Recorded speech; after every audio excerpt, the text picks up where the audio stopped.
cannot arrest in the premises of the court. Please, can we move? Yes, sir. Yes, so is there ID? Please, can we move? Can't you run? No, don't worry, please. Let's go out of the premises. Whatever they want to do. But they must be made to respect the sanctity of our court. Yes, yes, yes, yes.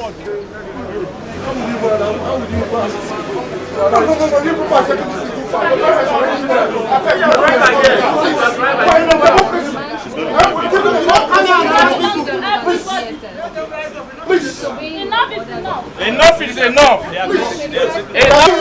How many people get go kill? How many people get go kill?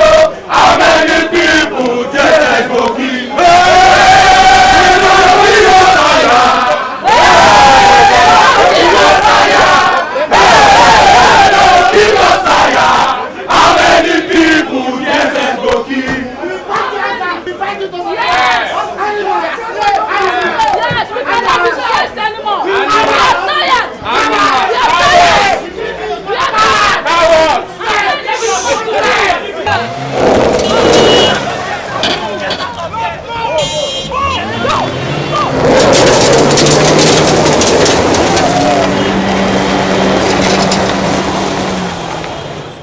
Titled Nigeria's Troubling State of Affairs. Tomorrow, December 10th, the world will celebrate Human Rights Day. It would also be marked in Nigeria as we review the crackdown on the freedom of the press, proposed bills to curb dissent, and a general environment of shrinking civic space, of which the recent actions of our security agencies are just an example. We represent a cross-section of Nigerian civil society actors that have played various roles in Nigeria's journey to civil rule. Two key issues are of concern to us, namely, number one, attack on our judiciary, and number two, attack on free speech and pattern of silencing dissent. We demand the following. Number one, President Muhammadu Buhari to show accountability as President and Commander-in-Chief and address the nation on his commitment to the rule of law and human rights. Number two, the release of all illegally detained persons by the Department of Secret Service as revealed by Amnesty, Premium Times, and Punch newspapers in recent months. Number three, that the government obey all pending court orders. Number four, an investigation of the officers who violated protocol and the circumstances leading to Omoyele Sowore's second arrest. And lastly, the unconditional release of Omoyele Sowore per his bail terms. If these 5 demands are not honored within 14 days, we call on patriots across Nigeria to join us as we occupy the National Human Rights Commission, offices across the country, as it is legally mandated to protect rights, and it also reports to the presidency. God bless the Federal Republic of Nigeria. In closing, a few words from Wole Soyinka. May I remind this government that disobedience calls to disobedience, and that disobedience of the orders of the constitutional repository of moral authority of arbitration, the judiciary, can only lead eventually to a people's disregard of the authority of other arms of civil society, a state of desperation that is known, recognized, and accepted as civil disobedience. It is so obvious, state disobedience leads eventually to civil disobedience, piecemeal or through a collective withdrawal of recognition of other structures of authority. That way leads to chaos, but who set it in motion? As is often the case, the state unquestionably. Such a state bears full responsibility for the ensuing social condition known as anomy. Those are the... But all of us, because all of us are in danger. If you are a journalist and you are doing your work, you are in trouble in this country. If you are a civil society demanding for accountability, transparency, and responsible governance, you are in trouble. Even if you are a decent, ordinary citizen who just want to be law-abiding, you are also in trouble. So it is a collective crisis we find ourselves. So it is not about the people seated here. It is about our country and our people. And these same people who are perpetrating this, brutality today, yesterday they were crying.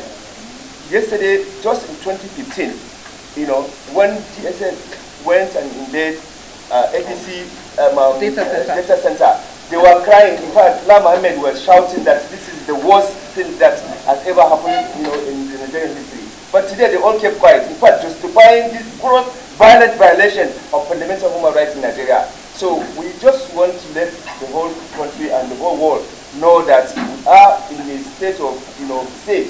We are, what we are experiencing is what the military dictatorship that we have experienced. Because during the military regime, as fascist as they were not, going to the premises of court to carry out illegal and irresponsible attack. But we have seen it happening today, and some people coming to justify this shameless act that everybody seeing globally.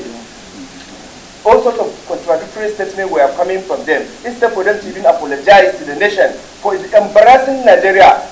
How can you be a leader of a continent when you are actually behaving in this manner that you are behaving? So we think that it is a collective responsibility for every Nigerian as far as this human rights issue is concerned. Secondly, we also have moral obligation to ensure that we sanitize governance in this country. You cannot, because you are in power, abuse the power. We must checkmate excesses of public officials. And those security people that have done this act of shameless act, we demand that they must also be investigated and fired, because they have put the country to shame. All over the world, people watch it, security, TSS personnel coming to the premises of court to actually even plunge and engage in a very competent way. So we think that this is a collective responsibility, and we are not thinking that it should be limited to civil society organization. It should be for all Nigerians to be concerned about the kind of shame and the kind of brutality that we are going through in this country. She said if she gave the DSS 24 hours to comply, and that they should come to report to her. And she said her word, and I'll quote her word, and she said, are there two courts in this matter? The DSS, if the judiciary has expressly given conditions, the accused has met the conditions, and the accused naturally ought to be released immediately once court verifies the shortage of Sowore. Sowore should not have spent 1 day extra in DSS custody, which is what they were doing. And the Justice Ojuku said something very fundamental in court that day. And she said that there cannot be two judiciaries. We can't give orders, and an agency or another arm of government will disobey it and certain conditions. So whether we like it or not, mass action is inevitable if government refuses to comply with our prayers and our demands. The reason why it is important for every Nigerian to own this struggle is that everyone is an activist, whether you are a market woman, whether you are a journalist, whether you are on the social media. This goes beyond just a few people here. It goes beyond the civil society. Because when this country finally crumbles and collapses, it will affect everybody. If under the military regime, we stood up to the military regime, why then should we be afraid of a so-called democratically elected government? Why then should I keep asking this question? If citizens are afraid of the government, how does Nigeria or our democracy benefit? If voices of dissent are silent, how do we benefit as a nation? If journalists, look at what happened to John Sabiri, kept in DSS custody for about 3 years. So if journalists are afraid to write reports, do their work, how does that benefit Nigeria or our democracy? Thank you very much. We're not worried just that Sowore was arrested again by DSS. We're really worried that the arbitrary use of power by the DSS, up to the extent of invading the court to effect of an arrest, has never been witnessed even under the military. Never. Ganifawa Emi was arrested repeatedly. Falana was arrested. Mayebu was arrested. Some of us were arrested. We were never arrested in court. It was even as bad as we would be followed from court till we get to our offices before you get arrested. So for them to invade a court to arrest, it is the highest level of the abuse of power. And we must stress this clearly. It is not because of Sowore, like I said. It can be any one of you. And unfortunately, we have seen it going around with the media. So it started already with governors. We are seeing even councillors doing the same thing. You will see local government chairmen doing the same thing. And the wife of ordinary ministers will do the same. So if we don't stand up to understand that this is not about, you're asking about addressing the charges. It is not for us. It's even a shame. The DSS have accused him of whatever it is, terrorism, treason, whatever, and they've not been able to prove it in court. Yeah. Where else do you do it? Yeah. Or just on the pages of newspaper you read it. It was at the instance of DSS that they sought adjournment that the judge adjourned till February because he can't provide evidence. So this is where we need to get the Nigerian government, and you look at the plural, message coming from Garba Shehu, linking Sowore and the young man to Boko Haram. Isn't that absurd? This is the highest level of recklessness. This is not somebody that you've ever seen with a gun, and then you are linking him up with Boko Haram. The president was, and the government of APC were also called the party of Boko Haram and whatever, and we criticize that you don't do blanket, shaming of people. But if they want to resort to that level, it is high time that we need to push them back. It is not about just arresting Sowore or whatever. It is about shrinking the space for us to hold those that we have elected to account. Yeah. President Buhari addresses the nation on his human rights commitment. It is very critical and important to us. All of those 5 are important to us. Like we said, I don't have to like Sowore.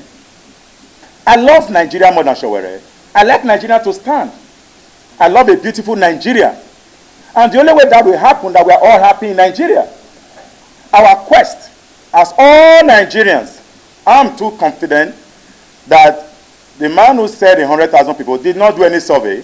No data. So there is no data to that. So I can also make blanket statement that 15 million people in Abuja is saying it, that 200 million people in Sokoto is saying it, or you can make blanket statement. So there's no evidence that suggests that about 100,000 people are the ones saying it. So that is even a non-issue to discuss. But just to say that if a Nigerian is affected, anywhere in the world, we must all stand together to speak for that Nigerian. The same way we spoke for those who were brutalized in South Africa. We were not in South Africa. The same way we continue to speak. Because people say, why are you speaking now? We didn't just start speaking now. Put that on record. Is there, colleagues are here who have been speaking from time immemorial, since 1999, before 1999, in the days of military. And the speaking has been consistent. Look at the consistency.